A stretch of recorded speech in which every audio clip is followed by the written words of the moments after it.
வணக்கம் நண்பர்களே. ஜென்ம நட்சத்திரங்களின் வாழ்க்கை அமைப்பு. பொதுவாக ஜோதிடத்தில் லக்னம், ராசி, நட்சத்திரம் இந்த 3 விஷயங்களும் ரொம்பவுமே முக்கியமான ஒன்று. ஏன்னா பெரும்பாலும் இந்த விஷயங்களை மையமாக வைத்து தான் பலன்களை எடுக்க முடியும். இதில் இந்த ராசி, லக்னம் என்பது ஒரு மேலோட்டமான அமைப்பு பெற்றதாக இருக்கும். அதாவது இன்னென்ன இடங்களில் இன்னென்ன மாதிரியான கிரகங்கள் இருக்குது அப்படிங்கிற பட்சத்தில் அதனுடைய அமைப்புகள், ரிசல்ட் எல்லாமே இப்படி தான் இருக்கும் அப்படிங்கிறத கொஞ்சம் ஈஸியாக ப்ரெடிக்ட் பண்ணி எடுத்துடலாம். ஆனால் அதுவே நட்சத்திரத்தினுடைய அமைப்பு அப்படிங்கிறது ரொம்ப இன்டெப்தான விஷயங்கள். மெயினாக இங்கே ராசியும் நட்சத்திரம் தான் கணக்கு வரும். லக்னத்துக்கு நட்சத்திர கணக்கெல்லாம் வராது. ஏன்னா இங்கே ராசியானது மனம், நட்சத்திரம் என்பது உள்ளுணர்வு. ஸோ அதனுடைய தூண்டுதல்கள் இல்லாமல் இங்கே எந்த ஒரு விஷயத்தையோ மாற்றத்தையோ நம்மளால் பார்க்க முடியாது. அதனால் இந்த நட்சத்திரங்களுடைய அமைப்புகள் அப்படிங்கிறது ரொம்பவுமே இன்டெப்தான விஷயங்கள் தான். அந்த ஜோதிடத்தில் மொத்தமாக 27 நட்சத்திரங்கள் இருக்குது. அந்த 27 நட்சத்திரம் தனித்தனியான குணமும் தனித்தனியான வாழ்க்கை நிலையும் கொண்டதாகவே இருக்கும். ஆனால் என்னதான் 27 நட்சத்திரங்கள் இருந்தாலும் கூட வானியல் சாஸ்திரப்படி ஒரு நட்சத்திரம் என்பது பல நட்சத்திரங்களுடைய கூட்டமைப்பு தான். இப்போ அஸ்வினி, பரணி, கார்த்திகை, ரோகிணின்னு இப்படி 27 நட்சத்திரங்கள் நம்ம தனித்தனியாக சொல்கிறோம். இப்போ அஸ்வினி நட்சத்திரம் அப்படின்னு நம்ம சொல்றது வெறுமனே அது ஒரு நட்சத்திரம் கிடையாது. பல நட்சத்திரங்களுடைய கூட்டு தொகுதியாகத்தான் இந்த ஒரு நட்சத்திரத்தை கணக்கிடுறோம். புராணங்களின் படியும் யோக சாஸ்திரங்களின் படியும் இந்த ஜென்ம நட்சத்திரம் எதை குறிக்குது அப்படின்னா நம்மளுடைய ஆன்மாவானது எந்த நட்சத்திர தொகுதியிலிருந்து வந்திருக்கு அப்படிங்கிறது குறிக்கிறதாக அந்த ஜென்ம நட்சத்திரம் கருதப்படுது. இப்படி ஒரு பழங்கால நம்பிக்கைகள் இருக்கு. ஸோ அந்த நட்சத்திர தொகுதிகளுக்கு கூட்டமைப்பாக ஒரு வாழ்க்கை முறை அப்படிங்கிறது இருக்கும். ஸோ அந்த முறைப்படி தான் அந்த ஜென்ம நட்சத்திரம் பிறக்கக்கூடியவங்களும் அவங்களுடைய வாழ்க்கை நிலையை பார்த்துக்கிட்டு வருவாங்க.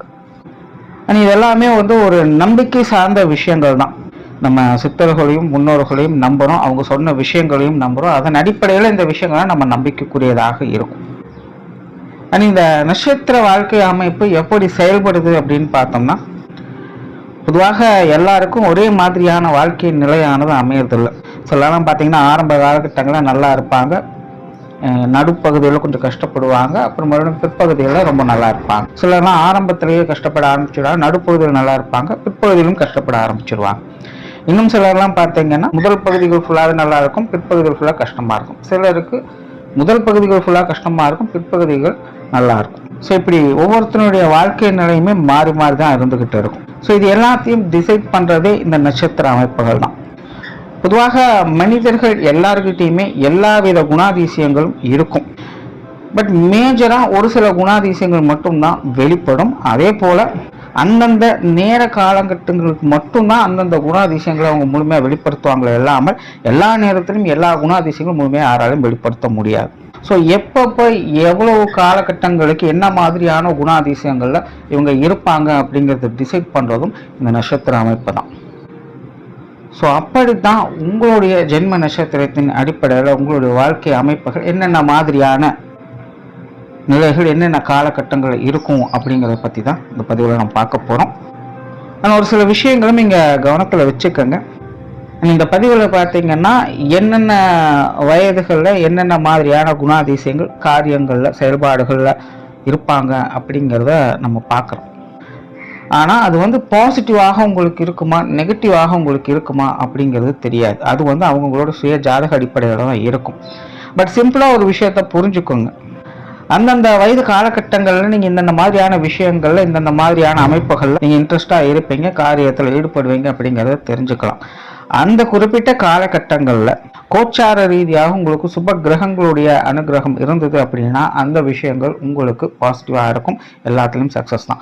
ஒருவேளை நெகட்டிவ் கிரகங்களுடைய ஆதிக்கம் அதிகமாக இருக்குது, குறிப்பாக சொல்லணும்னா இந்த அஷ்டமச்சனி, ஏழரைச்சனியோட காலகட்டங்கள்லாம் வருது அப்படிங்கிற பட்சத்தில் அந்த காலகட்டங்கள் அந்த விஷயங்கள் உங்களுக்கு கொஞ்சம் நெகட்டிவாகவும் சங்கடத்தை கொடுக்க தான் செய்யும்.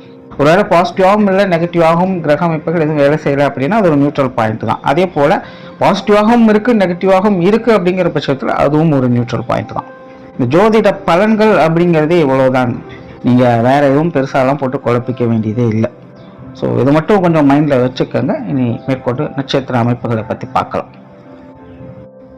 மீன ராசி, உத்திரட்டாதி நட்சத்திரம். இந்த உத்திரட்டாதி நட்சத்திரம் என்பது முழுக்க முழுக்க ஒரு ஆன்மீக பலம் கொண்ட நட்சத்திரம். ரொம்பவுமே அமைதியான சுபாவம் கொண்டது. இருக்கிற இடம் தெரியாமல் இருக்கணும் அப்படின்னு சொல்லுவாங்க பார்த்திங்கன்னா, கிட்டத்தட்ட அந்த மாதிரி தான் இந்த நட்சத்திரமும். தனிமையை அதிகம் விரும்பக்கூடிய நட்சத்திரம், விதியை நம்பக்கூடியது, இயற்கை விரும்பி மற்றும் சத்துவ குணம் கொண்ட ஒரு நட்சத்திரமும் கூட. ஒரு இயல்பான வாழ்க்கை விரும்பக்கூடிய ஒரு நட்சத்திரம் அப்படின்னு சொல்லலாம். மிக மிக ஆழமான பக்குவப்பட்ட ஒரு நட்சத்திரம் அப்படின்னு இதை சொல்லலாம். அதாவது எல்லாம் தெரிஞ்சவங்க எதுவும் பேச மாட்டாங்க, அமைதியாக தான் இருப்பாங்க அப்படின்னு சொல்லுவாங்க. அந்த மாதிரி தான் நிறைக்குடம் தழும்பாது அப்படிங்கிறது இந்த நட்சத்திரத்துக்கு மிகச்சிறந்த உதாரணம் சொல்லலாம். இன்னொரு திருப்தி பெற்ற ஒரு நட்சத்திரம் அப்படின்னு சொல்லலாம். அதாவது வாழ்க்கையில் பிறந்து எல்லாத்தையும் அனுபவித்ததுக்கப்புறம் கடைசி காலகட்டத்தில் அது ஒரு மாதிரியான அமைதி இருக்கும். அது ஒரு திருப்தி பெற்ற நிலை அப்படின்னு கூட சொல்லலாம். ஈவன் அவங்களுடைய வாழ்க்கை நிலை என்பது பாசிட்டிவாகவும் இருந்திருக்கலாம், நெகட்டிவாகவும் இருந்திருக்கலாம். நிறைய அப்ஸ் அண்ட் டவுன்ஸும் அவங்க பார்த்துட்டு தான் வந்திருப்பாங்க. இருந்தாலும் எல்லாத்தையும் கடந்து வந்துட்டோம் அப்படிங்கிற ஒரு திருப்தி பெற்ற நிலை அப்படிங்கிறது இருக்கத்தான் செய்யும். ஸோ அந்த மாதிரி ஒரு திருப்தி பெற்ற நிலையை, ஒரு வாழ்க்கையை அனுபவிக்கணும் அப்படிங்கிறதுக்காகவே இந்த நட்சத்திரம் ஜனனம் எடுக்கும் அப்படின்னு சொல்லுவாங்க. ஸோ இந்த நட்சத்திரம் இயல்பாகவே பார்த்திங்கன்னா எதுக்குமே பெருசாக அலட்டிக்காது. அது ரொம்ப அமைதியாக காமாக இருக்கும். சுமூகமான நிலைகளில் எல்லாத்தையுமே பரஸ்பரமாக ஏற்றுக்கொண்டு மன திருப்தியுடன் வாழக்கூடிய ஒரு நட்சத்திரம் இது. அதனாலே இந்த நட்சத்திரத்தில் பிறக்கக்கூடியவங்க பார்த்திங்கன்னா ரொம்ப ஹைப்பர் ஆக்டிவாலாம் இருக்க மாட்டாங்க, நார்மலாக ஆக்டிவாக கூட இருக்க மாட்டாங்க. ஏன்னா இவங்க இயற்கையோடு ஒன்றிணைந்து வாழணும் அப்படின்னு தான் விரும்புவாங்க. விதியோடு அதனுடைய போக்கிலேயே வாழக்கூடியவங்களாகத்தான் இருப்பாங்க. அதாவது இறைத்தன்மையின் மீதோ அல்லது இயற்கையின் மீதோ ஒரு அர்ப்பணிப்போடு அவங்க வாழக்கூடியவங்களாக இருப்பாங்க. எதுவும் நம்ம கண்ட்ரோலில் எதுவும் கிடையாது, எல்லாம் அதனுடைய போக்கில் போயிட்டுருக்கு, அதனுடைய போக்கில் நம்மளும் போயிட்டா திருப்தியான ஒரு நிலை கிடைச்சிரும் அப்படிங்கிறதுல தான் அவங்களுக்கு நம்பிக்கை அதிகம். ஸோ அதனால் இவங்களாக போய் வாழன்ட்டு நான் இதை ட்ரை பண்ணுறேன், அதை ட்ரை பண்ணுறேன், இல்லை அப்படி மாற்றுறேன் இப்படி மாற்றுறேன், அந்த மாதிரியெல்லாம் எந்த ஒரு சிந்தனைகளுமே இருக்காது. ஸோ எல்லாத்தையுமே காலத்தின் போக்கில் ஒரு சுமூகமான மனநிறைவோடு அது எப்போவுமே வாழ்ந்துக்கிட்டு இருக்கும். ஸோ அப்படிப்பட்ட குண அமைப்பு தான் இவங்களுக்கும் இருக்கும். பெரும்பாலும் இவங்களுக்கு இந்த தனிமை சார்ந்த விஷயங்கள் ரொம்ப பிடித்த விஷயமாக இருக்கும். நிறைய பேருக்கு ஆன்மீக எண்ணங்கள் அப்படிங்கிறது அதிகமாக இருக்கும். நிறைய சொன்னால் இது ஒரு ஆன்மீக பலம் கொண்ட ஒரு நட்சத்திரம் தான். ஸோ நார்மலாகவே பார்த்திங்கன்னா இவங்களுக்கு சின்ன வயசுலேருந்தே இறை நம்பிக்கை ஜாஸ்தியாக இருக்கும். நிறைய பேர் பார்த்திங்கன்னா இந்த யோக சாதன அமைப்புகள்லாம் முழுமையாக ஈடுபட்டுக்குவாங்க, அர்ப்பணிப்போடு அதில் செயல்பட்டு வருவாங்க.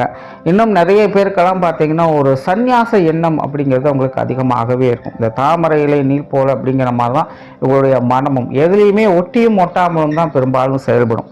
ஸோ எல்லாத்துலேயுமே, அதாவது ஒரு பொருள்களாகட்டும் அல்லது ஏதாவது ஒரு உறவுகளாகட்டும், எல்லாத்துலேயுமே இவங்க பட்டும்படாமலும் தான் இருப்பாங்க. ரொம்ப டீப் அட்டாச்மெண்ட் அப்படிங்கிறது இவங்க எடுத்துக்க மாட்டாங்க. அது பாசிட்டிவான விஷயங்களாக இருந்தாலும் சரி, நெகட்டிவான விஷயங்களாக இருந்தாலும் சரி. அதனால இவங்களை பொறுத்த வரைக்கும் வாழ்க்கையில் எவ்வளோ பெரிய ஏற்றத்தாழ்வுகள் வந்தாலும் சரி, அல்லது நல்லது கெட்டது எதை பார்த்தாலும் அந்த சுகம் துக்கம் போன்ற இருமைத்தன்மைகள் இருந்தால் விடுபட்டு எப்போவுமே ஒரு நடுநிலையோடவே இருந்துக்கிட்டு இருப்பாங்க. ரொம்ப ஒரு ஹாப்பியஸ்டான மூமெண்ட் வந்தால் கூட நல்லா இருக்குது அப்படிங்கிற மாதிரி போயிடுவாங்க. அதே ஒரு துக்ககரமான விஷயங்கள் இருந்தாலும் கூட எல்லாம் இருக்கிறது தான் அப்படிங்கிற மாதிரி அதையும் ஈஸியாக கடந்து போயிடுவாங்க. ஸோ எல்லா விஷயங்கள்லையுமே எப்போவுமே ஒரு சமநிலையை கடைபிடிக்கிறதுல இவங்க ரொம்பவுமே திறமை வாய்ந்தவங்க அப்படின்னு சொல்லலாம். இயல்பாகவே அவங்களுக்கு அந்த மைண்ட் செட் அப்படிங்கிறது இருந்துக்கிட்டு இருக்கும். அண்ட் இவங்களுக்கு சுய ஜாதகமும் நல்லபடியாக கை கொடுத்துருச்சு அப்படின்னா உண்மையிலே உங்களுக்கு ஒரு நல்ல பீஸ்ஃபுல்லான லைஃப் அப்படிங்கிறது கிடைக்கும். அதாவது நான் இங்கே சொல்கிறது எல்லாமே அகமுகமான நிலைகளை தான் சொல்லணும், புற வாழ்க்கையை பற்றி பேசலை. வெளியில் அது எப்படி வேணாலும் இருக்கட்டும், ஆகோக்குன்னு சொல்கிற மாதிரி இருக்கட்டும், இல்லை ஒன்றுமே இல்லை கஷ்டப்படுறாங்க அப்படின்னு சொல்லக்கூடிய நிலைகள் கூட இருக்கட்டும். ஆனால் தனித்த நிலைகளில் தனிப்பட்ட முறையில் இவங்க ஒரு ஹாப்பியஸ்டான பர்சனாக தான் இருப்பாங்க, ஒரு திருப்திகரமான மனிதர்களாக தான் வாழ்ந்துக்கிட்டு இருப்பாங்க. உண்மையிலே இவங்களுக்கு கிரக அமைப்புகள் சாதகமான நிலைகளில் செயல்பட்டு இருக்கு அப்படிங்கிறதுக்கான பெஸ்ட் இண்டிகேஷனே அதுதான். ஏன்னா தனக்குள்ளேயே திருப்திகரமாக இருக்கக்கூடியது தான் இந்த நட்சத்திரம். எல்லா சந்தோஷமும் நமக்குள்ளே தான் இருக்குது அப்படிங்கிறத முழுமையாக நம்பும்.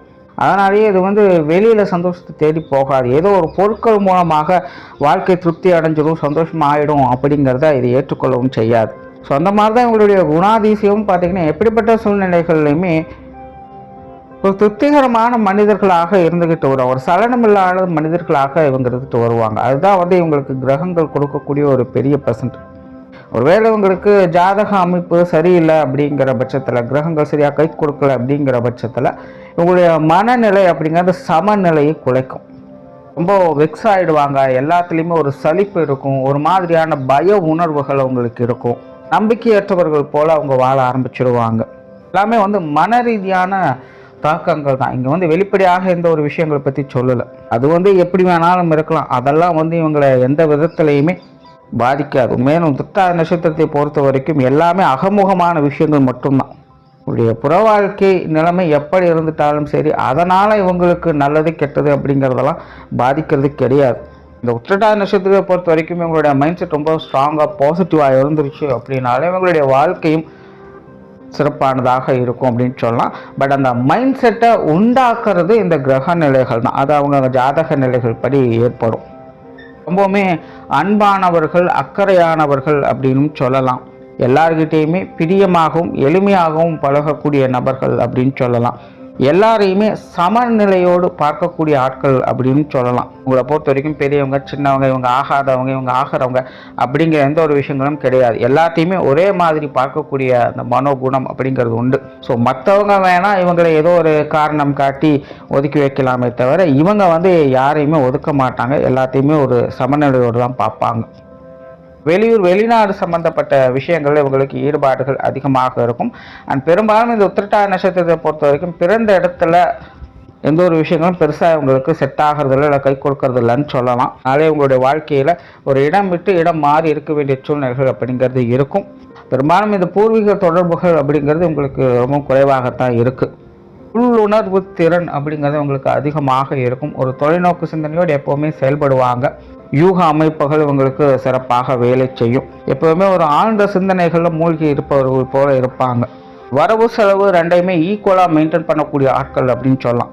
இவங்ககிட்ட ஒரு 10 ரூபா கிடைக்குது அப்படின்னா அந்த 10 ரூபா ஈஸியாக காலி பண்ணிடுவாங்க. ஏன்னா எதையுமே சேர்த்து வைக்கணும் அப்படிங்கிற நினைப்பு இவங்களுக்கு இருக்கிறது இல்லை.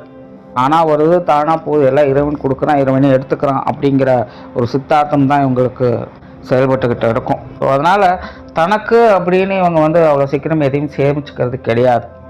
கொஞ்சம் கலகலப்பான ஆட்களும் கூட. இந்த நக்கல் நையாண்டித்தனம் அப்படிங்கிறது இவங்களுக்கு கொஞ்சம் வரத்தான் செய்யும். பட் ரொம்ப அப்படின்னு சொல்ல முடியாது, ஓரளவுக்கு. கலை உணர்வுகள் இவங்களுக்கு பிடித்த விஷயமாக இருக்கும். எல்லாத்தையுமே ஒரு கலைநயத்தோடையே பார்ப்பாங்க. ஒரு விருப்பத்தோடையே எந்த ஒரு விஷயத்தையுமே அணுகுவாங்க அப்படின்னு சொல்லலாம். சிலருக்கெல்லாம் பார்த்தீங்கன்னா குழந்தைகள் இல்லைன்னா உடன்பிறப்புகள் மேலே ஒரு பிரியம், பாசம் அப்படிங்கிறது அதிகமாக இருக்கும். அண்ட் ஜென்ரலாகவே இவங்க வந்து மற்றவங்களுடைய பேச்சுக்கு மரியாதை கொடுப்பவங்களாக இருப்பாங்க. மற்றவங்க என்ன சொல்கிறாங்க அப்படிங்கிறத கூர்ந்து கவனிக்கக்கூடிய திறன் என்பது இவங்களுக்கு இருக்கும். அண்ட் ஜென்ரலாக இந்த உத்திரட்டாதி நட்சத்திரத்தினுடைய வாழ்க்கை அமைப்பு அப்படின்னு பார்த்தீங்கன்னா வாழ்க்கையினுடைய முதற் பகுதிகள் அப்படிங்கிறது இதுக்கு கஷ்டமாக தான் இருக்கும். வாழ்க்கையினுடைய பிற்பகுதிகள் அப்படிங்கிறது தான் இதுக்கு நல்லபடியாக அமையுது.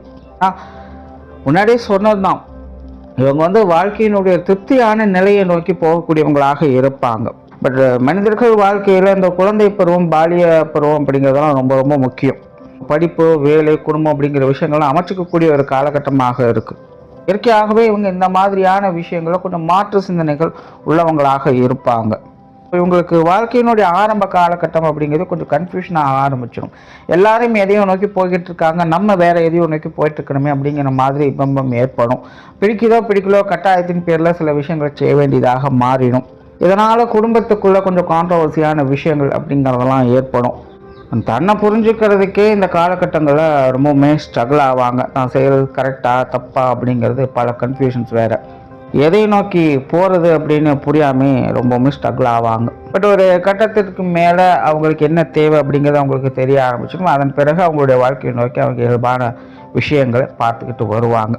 ஸோ அதனால் இந்த நட்சத்திரத்தை பொறுத்த வரைக்கும் வாழ்க்கையோட முதல் பகுதிகள் அப்படிங்கிறது கொஞ்சம் ஸ்ட்ரகிளாக தான் இருக்கும், குழப்பங்கள் நிறைந்ததாக இருக்கும்னு சொல்லலாம். அண்ட் பிற்பகுதிகள் அப்படிங்கிறது அதனுடைய தேவையை நோக்கி அது நகர ஆரம்பிச்சு ஒரு சிறப்பான விஷயங்களை அதை பார்த்துக்கிட்டும் வரும். அதனுடைய தேவையை அதை அடைந்து கொள்ளும் அப்படின்னு கூட சொல்லலாம்.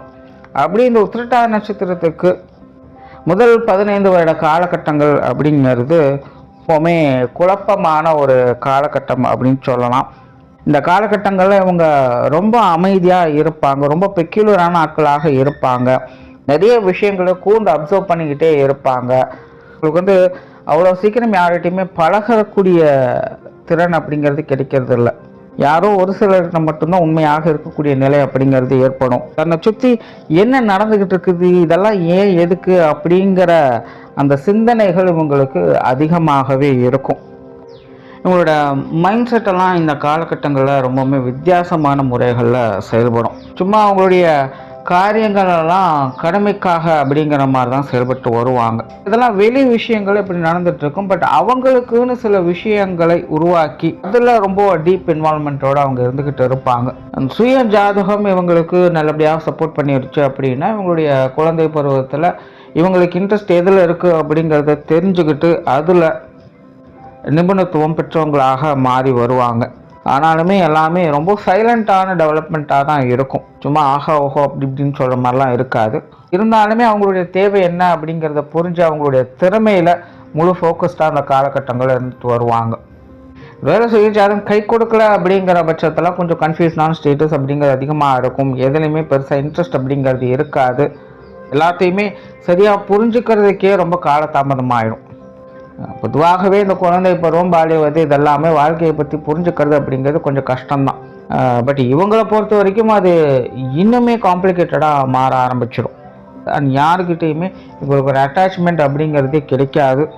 சிலரை பிரிந்திருக்க வேண்டிய சூழ்நிலைகள் அப்படிங்கிறது ஏற்படலாம். சிலருக்கெல்லாம் ஹாஸ்டலில் தங்கி படிக்க வேண்டிய சூழ்நிலைகள் அப்படிங்கிறது ஏற்படும்.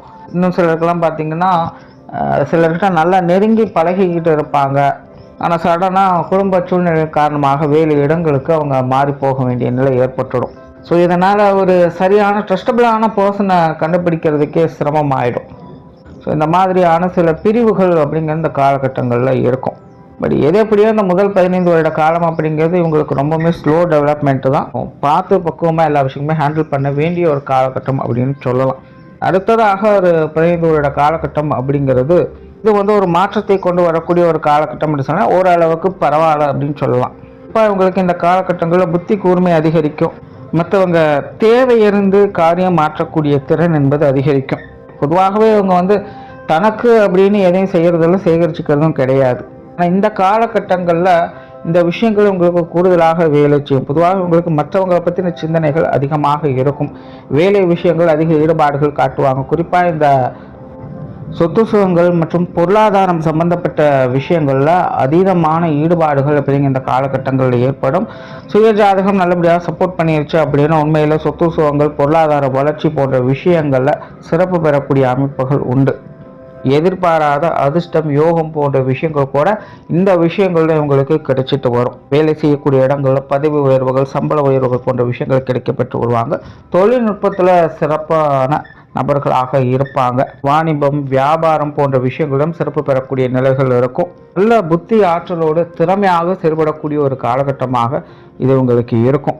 திருமண வாழ்க்கை, குழந்தை பாக்கியம் போன்ற விஷயங்கள் கூட இந்த காலகட்டங்களில் பெற்று வருவாங்க. காதல் விஷயங்கள் அலாதியான ஈடுபாடுகள் இருக்கும். மற்றவங்களுக்காக தன்னை நம்பியவர்களுக்காக வாழக்கூடியவங்களாக இந்த காலகட்டங்களில் அவங்க இருந்துட்டு வருவாங்க. சுய ஜாதகம் இவங்களுக்கு பெருசாக கை கொடுக்கல அப்படிங்கிற பட்சத்தில் இந்த சொத்து சுகங்கள், பொருளாதாரம் சம்பந்தப்பட்ட விஷயங்கள் நிறைய சங்கடங்கள் அப்படிங்கிறது இருக்கும். பண விஷயங்களில் கொஞ்சம் இழப்புகள் அப்படிங்கிறதும் ஏற்படும். என்னதான் டாக்டிக்கலாக யோசித்து செயல்பட்டாலும் கூட கடைசி நேரத்தில் யாரோ ஒருத்தவங்க ஒரு கம்பெனி போயிடுறாங்க அப்படிங்கிற ஒரு மன வருத்தம் ஏற்பட்டுடும். அண்ட் பெரும்பாலும் மற்றவங்களுக்கும் இவங்களுக்கும் நிறைய கான்ட்ரவர்சியான விஷயங்கள் அப்படிங்கிற இந்த காலகட்டங்கள் உண்டு. நாங்கள் 30 வயசுக்கு கிராஸ் பண்ணுவாங்க அப்படிங்கும்போது கண்டிப்பாக ஒரு தடையாவது 7 சின்ன அஷ்டமச்சினியோட தாக்கம் அப்படிங்கிறது ஏற்பட்டுடும். ஸோ இந்த காலகட்டங்களில் முக்கியமாக கவனிக்கப்பட வேண்டியது என்னன்னு பார்த்தீங்கன்னா இந்த சொத்து சுகங்கள், பொருளாதாரம் சம்மந்தப்பட்ட விஷயங்கள் தான். வேலை விஷயங்களில் வேலை பொருள் அலைச்சல் போன்ற விஷயங்கள்லாம் அதிகமாக இருக்கும். ஸோ பொதுவாக இந்த காசு பண சமாச்சாரங்கள் ரொம்ப கவனமாக இருக்கணும். கடன் சம்பந்தப்பட்ட விஷயங்கள் இந்த காலகட்டங்களும் தவிர்க்க வேண்டியதாக இருக்கும். கொடுப்பதானாலும் சரி, வாங்குவதாலும் சரி, ரெண்டுமே பார்த்தீங்கன்னா இன்சையை தான் கொடுக்கும். மற்றவங்க வகையில் நிறைய கருத்து வேற்றுமைகள் ஏற்படக்கூடிய ஒரு காலகட்டம் அப்படின்னு சொல்லலாம். கூட இருக்கிறவங்களே இப்படியெல்லாம் பண்ணுறாங்களே அப்படின்னு நினைக்கக்கூடிய விஷயங்கள் இந்த காலகட்டங்களில் அவங்க பார்த்துட்டு வருவாங்க. ஸோ இந்த ஒரு 15 வருட காலகட்டம், 15-30 வயசுக்குள்ளே இவங்களுடைய வெளி விஷயங்கள், புற வாழ்க்கை ஒரு முன்னேற்றம் தரக்கூடிய நிலைகளை பெற்றிருந்தாலும் கூட தனிப்பட்ட நிலைகளில் இது அவங்களுக்கு மாதிரி கான்ட்ரவர்சியான நிலைகளை தான் இது ஏற்படுத்தும். ஸோ இது வந்து சுய ஜாதகம் அவங்களுக்கு கொஞ்சம் கை கொடுத்துருச்சு அப்படின்னா இந்த மாதிரியான பிரச்சனைகள்லாம் அவங்க ஓரளவுக்கு எல்லாத்தையும் மேனேஜ் பண்ணிடுவாங்க. ஒருவேளை கை கொடுக்கல அப்படிங்கிற பட்சத்தில் சரி இருந்துட்டு போகட்டும் அப்படின்னு சொல்லி எல்லாத்தையும் விட்டு ஒதுங்கி போகக்கூடிய நிலைகள் அப்படிங்கிறது ஏற்படும். ஆனால் அடுத்ததாக ஒரு 10 வருட காலம் 30லேருந்து 40 வயதுக்குள்ளே பார்த்தீங்கன்னா இது கொஞ்சம் கவனமாக இருக்க வேண்டிய ஒரு காலகட்டம் அப்படின்னு சொல்ல. குறிப்பாக உடல் ரீதியான சங்கடங்கள் அசௌகரியங்கள் இந்த காலகட்டங்கள் அதிகமாக இருக்கும். கோப உணர்வுகள் அதிகரிக்கக்கூடிய ஒரு காலகட்டம் அப்படின்னு சொன்னால் ஏன் டென்ஷன் ஆகுறாங்க எதுக்கு டென்ஷன் ஆகுறதுன்னு இவங்களுக்கே புரியாது. நிறைய ஃப்ரஸ்ட்ரேஷன் போன்ற விஷயங்கள் இந்த காலகட்டங்களில் அதிகரிக்கும். இதற்கு முன்னாடி சமீபத்தில் நடந்த விஷயங்கள் எல்லாமே உங்களுடைய மனசு ரொம்பவுமே குழப்பி விட்டுடும். வாழ்க்கையினுடைய சரியான நிலை என்ன அப்படின்னு புரிஞ்சுக்க முடியாது, ரொம்பவுமே ஸ்ட்ரகிள் ஆவாங்க. அதோடு சேர்த்து உடலும் பார்த்தீங்கன்னா அவங்களுக்கு கொஞ்சம் டென்ஷனை கொடுக்க ஆரம்பிச்சிடும். திடீர்னு ஏதாவது ஒரு பிரச்சனைகளை கொண்டு வந்துட்டே இருக்கும். டோட்டலாக பார்த்தீங்கன்னா இது கொஞ்சம் இம்சை தரக்கூடிய காலகட்டம் அப்படின்னே சொல்லலாம். இந்த காலகட்டங்களில் இவங்களுக்கு இந்த ஆன்மீக பற்றுதல் அப்படிங்கிறது அதிகரிக்கும். ஏதோ ஒரு வகையில் ஆன்மீக தேடல் நோக்கி இவங்க போக ஆரம்பிப்பாங்க. பட் பெரும்பாலும் இவங்களுடைய வாழ்க்கை நிலை இந்த காலகட்டங்களில் எதுலேயுமே ஒரு சுவாரஸ்யமே இல்லை அப்படிங்கிற மாதிரி தான் போய்கிட்டு இருக்கும். ஸோ இது வந்து மன ரீதியாக ரொம்பவுமே நிதானத்தை கடைபிடிக்க வேண்டிய ஒரு காலகட்டம் அப்படின்னு சொல்லலாம். அதற்கு அடுத்து வரக்கூடிய ஒரு 20 வருட காலகட்டம் என்பது, அதாவது 40லேருந்து 60 வயதுக்குள்ளே பார்த்தீங்கன்னா இது ஒரு சிறப்பான காலகட்டம் அப்படின்னே சொல்லலாம். ஆரம்பத்திலே சொன்ன மாதிரி வாழ்க்கையினுடைய முதல் பகுதிகள் அப்படிங்கிறது உங்களுக்கு போராட்டமாக கஷ்டமாகவும் தான் இருக்கும். பிற்பகுதிகள் மட்டும்தான் இவங்களுக்கு வந்து சாதகமாக இருக்கும் அப்படின்னு. ஸோ அப்படி தான் இவங்களுக்கு இந்த 40 வயதுக்கு மேலே தான் வாழ்க்கை அப்படிங்கிறதே ஆரம்பமாகுது அப்படின்னு சொல்லலாம். 40லேருந்து 60 வயதுக்குள்ளே பார்த்தீங்கன்னா இவங்க ஒரு கம்ஃபர்டான நபர்களாக மாற ஆரம்பிச்சிடுவாங்க. அதாவது இதற்கு முன்னாடி நடந்த விஷயங்கள் எல்லாத்தையுமே வச்சு இவங்களுக்குன்னு ஒரு வழியை அமைச்சு அதனுடைய வாழ்க்கையில் இவங்க போக ஆரம்பிச்சிடுவாங்க. நிறைய விஷயங்கள் உங்களுக்கு புரிய ஆரம்பிச்சிடும். பெரும்பாலும் இதுக்கப்புறம் பார்த்தீங்கன்னா இவங்க தனக்காக வாழ ஆரம்பிச்சிடுவாங்க. அதாவது தனக்கு அப்படின்னா சுயநலத்தோடு இருப்பாங்க அப்படிங்கிறது கிடையாது. அது தான் எதை நோக்கி போகணும், தன்னுடைய வாழ்க்கை என்ன அப்படிங்கிறத புரிஞ்சு அப்படி தனக்காக அவங்க வந்து வாழ்க்கையை அமைச்சுக்குவாங்க. இந்த காலகட்டங்களில் உங்களுடைய மனம் ஓரளவுக்கு கொஞ்சம் சாந்தமாகவே இருக்கும் அப்படின்னு சொல்லலாம். நல்ல கலகலப்பான நபர்களாகவும் இருப்பாங்க. ஒரு திருப்தியான மைண்ட் செட் அப்படிங்கிற இந்த காலகட்டங்கள்லாம் இவங்க எதிர்பார்க்கவே ஆரம்பிக்கிறாங்க. ஸோ அது சார்ந்த முயற்சிகள் அப்படிங்கிறது அதிகமாக இருக்கும். இடம் விட்டு இடம் மாறக்கூடிய நிலைகள் அப்படிங்கிறது ஏற்படும். மேலே இந்த காலகட்டங்களில் இவங்களுடைய மன திருப்திக்காவது ஒரு இடம் விட்டு இடம் மாறி இருப்பாங்க. கொஞ்சம் நாளைக்கு வேறு இடத்துல போகலாம், இல்லை நிறைய ட்ராவல் பண்ணலாம் அப்படிங்கிற சிந்தனைகள்லாம் அதிகரிக்கும். வெளியூர் வெளிநாடு யோகம் போன்ற விஷயங்கள்லாம் இந்த காலகட்டங்களில் உங்களுக்கு சிறப்பாக அமையும். சுய ஜாதகம் நல்லபடியாக அமைஞ்சிருச்சுன்னா வெளிநாடுகள்லாம் போய் செட்டில் ஆகக்கூடிய அமைப்புகள்லாம் கூட உங்களுக்கு உருவாகும். இன்னும் சிலர்லாம் இந்த ஆன்மீக சிந்தனைகளால் உந்தப்பட்டு அதில் சிறப்பான நபர்களாக மாறி வருவாங்க. இன்னும் சிலருக்கு பார்த்தீங்கன்னா இந்த அறிவியல் சார்ந்த விஷயங்களில் கூட ஈடுபாடுகள் அதிகரிக்கும். தனித்த நிலைகளில் நிறைய புதிய விஷயங்களை அவங்க கண்டுபிடிக்க ஆரம்பிச்சிடுவாங்க. இன்னும் சிலருக்கு கலை சம்பந்தப்பட்ட விஷயங்கள் ஆர்வம் அதிகரிக்கும். அது சார்ந்த சில புதிய யுக்திகளை அவங்க கண்டுபிடிப்பாங்க. அதில் புகழ் பெறக்கூடிய நிலைகள் அப்படிங்கிறதெல்லாம் கூட உருவாகும். இந்த ஒரு 20 வருட காலம் அப்படிங்கிறது அவங்களுடைய திறமையை முன்வைத்து ஏதோ ஒரு புதிய கண்டுபிடிப்புகளை செய்யக்கூடிய காலகட்டமாக இருக்கும். உண்மையிலேயே இவங்களுடைய முன்னாடி வாழ்க்கையில் பெற்ற அனுபவங்கள், பட்ட கஷ்ட நஷ்டங்கள் எல்லாத்துக்குமே ஒரு பலன் கொடுக்கக்கூடிய வகையில் இந்த ஒரு காலகட்டம் அமையும் அப்படின்னு சொல்லலாம். பட் 60 வயது காலம் அப்படிங்கும்பொழுது கண்டிப்பாக ஜோதிடத்தில் 2வது கட்டமாக அஷ்டமச்சனி 7.5 தாக்கம் அப்படிங்கிறது இருந்துக்கிட்டு தான் இருக்கும். இந்த காலகட்டங்களில் ரொம்ப பெரிய அளவு தொந்தரவுகள் அப்படின்னு சொல்ல முடியாது. கொஞ்சம் ஏற்ற இறக்கங்கள் வாழ்க்கையில் இருந்துக்கிட்டு தான் இருக்கும். சில தடை தாமதங்களும் ஒரு விதமான பய எண்ணங்களும் இந்த காலகட்டங்கள் அதிகமாகும். மருத்துவ ரீதியான தொந்தரவுகள் அப்படிங்கிறது கொஞ்சம் அதிகமாக இருக்கும். ஏன்னா ஆல்ரெடி சிலலாம் ஹெல்த் இஷ்யூஸ் எல்லாம் கொஞ்சம் க்ராஸ் பண்ணி வந்திருப்பாங்க. ஸோ அதனுடைய தொடர்ச்சியாக சில விஷயங்களை அவங்க பார்த்துக்கிட்டு வருவாங்க. இந்த காலகட்டங்கள்லாம் கொஞ்சம் அலைச்சல்கள், சிரமங்கள், ஒரு விதமான பய உணர்வுகள் அப்படிங்கிறது அதிகமாக இருக்கும். மற்றபடி இந்த காலகட்டம் என்பது இவங்களை பொறுத்த வரைக்கும் ஓகே தான். முன்னாடி இருக்கக்கூடிய நிலைகள்லாம் கம்பேர் பண்ணும்போது அதெல்லாம் கரெக்டாக மேனேஜ் பண்ணி ஓவர் கம் பண்ணி வெளியில் வந்துட்டுருக்காங்க அப்படின்னு சொல்லலாம். அடுத்ததாக ஒரு 20 வருட காலகட்டம் அப்படிங்கிறது, அதாவது 60லேருந்து 80 வயதுக்குள்ளே பார்த்தீங்கன்னா பெரும்பாலும் இந்த காலகட்டங்களில் நிறைய விஷயங்களை ரொம்பவுமே கண்ட்ரோல் எடுத்துக்கக்கூடியவங்களாக இருப்பாங்க. அதாவது ஆரம்பத்தில் சொன்ன மாதிரி தன்னுடைய விருப்பப்படி வாழ்க்கையை இவங்க அமைத்துக் கொள்வாங்க. இவங்க வந்து எதை நோக்கி போயிட்டு இருக்காங்க அப்படிங்கிறதே உங்களுக்கு வயது ஆக ஆகத்தான் தெரிய ஆரம்பிக்கும். ஸோ கிட்டத்தட்ட 60 வயசுக்கு மேலே முழுக்க முழுக்க இவங்களுடைய வாழ்க்கையினுடைய மொத்த கண்ட்ரோலையும் இவங்க எடுக்க ஆரம்பிச்சிடுவாங்க. ஸோ எல்லாமே இவங்களுடைய விருப்பப்படி தான் இருக்கும். ஸோ சில விஷயங்களும் ரொம்பவுமே பிடிவாதமாக இருப்பாங்க. ரொம்பவும் நேர்மையை முன்னிறுத்தக்கூடியவங்களாக இந்த காலகட்டங்கள் இருப்பாங்க.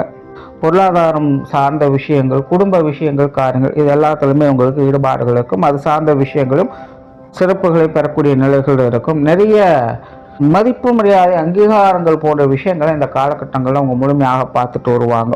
இவ்வளோ நாள் வாழ்ந்த வாழ்க்கைக்கு ஒரு அர்த்தம் கிடைச்சிருக்கு அப்படிங்கிற நிலைகள் இந்த காலகட்டங்களில் இவங்களுக்கு உண்டு.